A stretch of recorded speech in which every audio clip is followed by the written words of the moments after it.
5J382 bound for Manila, Island and together with Liner, we are pleased to facilitate your boarding procedure. Please remain seated until your boarding group number is called. Check your boarding pass for your group number, and please have your individual boarding pass and physical ID ready to scan in the gate.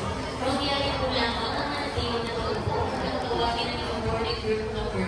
I-check ang iyong boarding pass para sa iyong group number.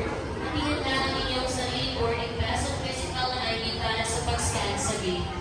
Cebu Pacific Line 5J382 bound for Manila is now inviting guests on their boarding group number 1. You may board the aircraft through gate number 2. This boarding group includes guests with premium seats, senior citizens, persons with reduced mobility and with disabilities, expectant mothers, and guests traveling with infants or children.